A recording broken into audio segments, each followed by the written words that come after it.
Bonjour à tous, alors je vous retrouve aujourd'hui pour vous présenter quelques flops soins. Donc il y en a 4, il n'y a pas énormément mais bon en même temps c'est une bonne nouvelle, je suis assez contente de pouvoir découvrir des choses qui vraiment me font plaisir et me plaisent. Donc le tout premier flop c'est un produit, alors c'est pas vraiment un flop mais à terme il le devient parce que je ne peux plus l'utiliser. C'est la crème pour le corps Aromazone que j'ai faite avec le kit qui est composé expressément pour ça. Donc je vous l'avais dit, je l'ai faite sans aucun problème et jusqu'à ce jour elle est très très bien. Ceci près que je pense que je ne l'ai pas assez fouettée parce qu'elle a des petites bulles d'air. Mais sinon elle est très très bien au niveau de sa texture et au niveau de la pénétration, j'aime beaucoup. Alors il faut quand même assez masser parce qu'on a un petit film blanc qui apparaît. Bon après on peut modifier le dosage de l'émulsifiant mais bon voilà. En tout cas en soi la crème est bien, elle est nourrissante, elle est très sympa. Seulement dans cette recette il était préconisé de mettre la fragrance Body Butter, je vous en avais parlé. Fragrance que je n'aime pas du tout mais bon voilà, je l'avais faite, je l'ai trouvée quand même relativement sympa donc je l'ai utilisée. Alors ce que je faisais c'est que je la mélangeais avec une huile que j'ai pour le corps dont l'odeur est assez présente, une odeur d'agrumes, et je me suis dit ça va aller et j'en mettais que sur mes jambes et malgré tout aujourd'hui l'odeur m'écœure complètement à tel point que je vais la jeter. Et ça arrive pas souvent que je jette un produit, hein. C'est souvent parce que soit je l'ai oublié, parce que voilà il était périmé ou etc. Et là voilà j'arrivais aux 2/3 on va dire du pot, mais je peux plus l'odeur, je ne peux plus la supporter. Rien que là la sortir ça m'incommode, je ne peux plus. Alors je la referai mais alors vraiment sans la fragrance. Et finalement le flop ça n'est pas la crème en elle-même mais bien la fragrance Body Butter que vraiment je ne vous recommande pas du tout. Bien que ça soit finalement une affaire personnelle mais là pour le coup moi ça passe pas. Ensuite un lait pour le corps dont je vous avais également parlé. En plus j'étais très contente de pouvoir découvrir cette marque. C'est le lait Lumière, alors lait corps nacré hydratant de Pulpe de Vie. Alors, c'est une marque vraiment qui me faisait de l'œil parce que c'est une marque française qui revendique donc travailler avec des fruits frais, etc. Enfin, je trouvais que ça avait l'air vraiment sympa, mais assez onéreux. Et puis, j'avais réussi à en avoir un. Donc, celui-ci, il est labellisé EcoCert. Je ne sais pas si vous voyez bien. Voilà. Et en fait, ce lait... Alors j'aime bien son odeur, il a une odeur, une certaine amertume qui vient sans doute du pamplemousse, parce que dedans il y a du pamplemousse, cassis et mélisse, c'est un format de 150 ml, et en fait moi j'aime bien, ça m'a vraiment surprise, mais je trouvais que c'était frais, pas du tout écœurant, alors ouais moi vraiment ça m'a plu, et pour ça j'étais assez contente. Au niveau de l'hydratation c'est bien, pour une peau normale il n'y a pas de souci, c'est très bien, mais l'aspect nacré, là moi c'est pas possible, enfin on en a partout, on a des paillettes partout, là il y avait du soleil, je brillais de partout, ça reste sur les mains beaucoup, et c'est vrai que pour moi les nacres c'est un peu superflu. Moi je suis pas sensible par exemple à l'huile de Nuxe pailletée, pour vous donner un exemple. Et là pour le coup c'est vraiment trop pailleté pour moi, et en plus de ça, là où je me disais il peut y avoir un petit intérêt, c'est au niveau du buste, ça peut être joli, donc j'en ai mis et j'ai attrapé des boutons.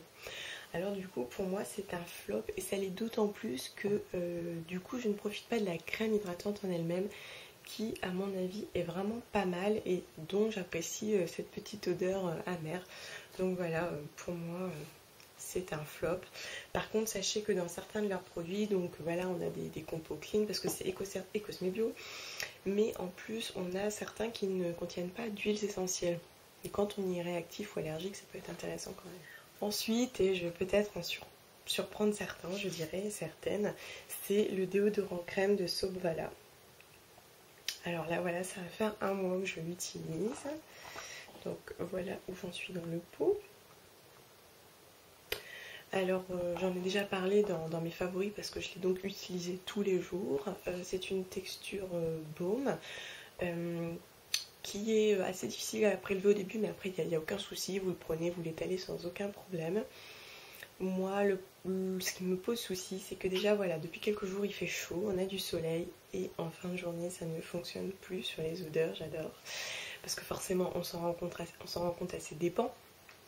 Et Pourtant, je suppose en mettre assez, je fais quand même attention.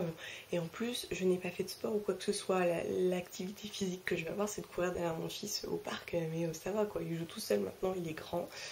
Donc malheureusement, c'est une efficacité somme toute relative, puisque lorsque j'ai une activité raisonnable et qu'il ne fait pas chaud, ça va, c'est correct. Et là, je trouve qu'il fonctionne très bien. Seulement si quand il fait chaud, il fonctionne pas, bon, c'est un peu une limite quoi. Et puis en plus de ça, je continue à attraper des boutons.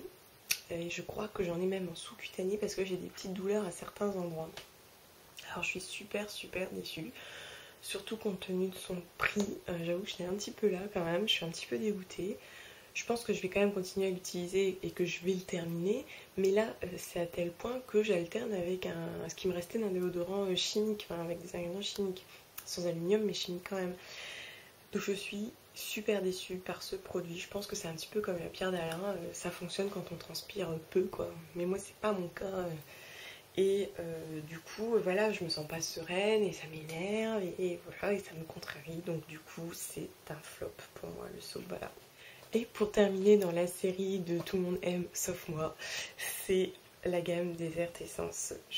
Là ça fait un moment que j'utilise donc le shampoing et là j'ai découvert le gel douche donc à la vanille.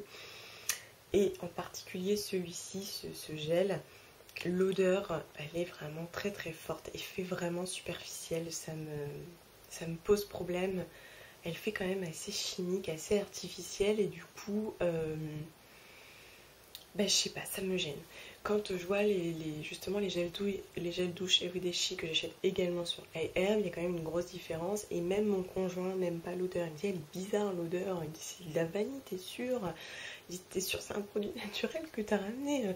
Parce que quand on a un produit chimique, je pense qu'on s'y attend à avoir une odeur chimique. Mais là en l'occurrence, non. Donc pour moi c'est quand même une déception et du coup je crois que je ne rachèterai plus de produits Desert Essence. Ils ont perdu une adepte. Il y a tellement de Desert Essence Addict qu'il y a de quoi faire. Mais là, je suis quand même assez déçue. Et puis, ça commence à m'énerver leur histoire de bouchon. Parce qu'en fait, il n'est pas étanche, le bouchon là. Et donc, même si je le mets en hauteur, tous les éclats d'eau qu'il reçoit, il les cumule ici. Donc du coup, on a de l'eau stagnante dans la partie basse du bouchon. Ça peut paraître être un détail, mais moi, je n'aime pas qu'il y ait de l'eau stagnante. Je me méfie de l'eau stagnante un petit peu partout parce qu'elle peut favoriser la prolifération des bactéries. Donc je fais quand même très attention. Et donc aussi pour ça, je suis déçue. C'est pas un flop complet parce que en soi le gel douche il est bien, ma peau aucun souci, il est quand même très doux, on n'a pas besoin d'en mettre beaucoup, il mousse bien, il est quand même agréable. Mais voilà, l'odeur a tout gâché et là pour le coup je suis quand même pas mal déçue. Donc voilà pour mes petits flops du moment. Ce sont ceux que j'ai, c'est tout, donc c'est quand même pas mal, on avance. Du coup ils vont avoir sans doute des remplaçants, enfin le gel douche je vais le terminer, mais par exemple la crème Aromazone elle va avoir un remplaçant je pense, parce que ça va pas être possible, mais je vous dirai prochainement ce que je vais utiliser. Évidemment je tarderai pas, en plus avec ces beaux jours j'ose espérer utiliser des petites choses sympas bien fruitées. Alors je vous remercie de m'avoir regardé et je vous dis à très bientôt.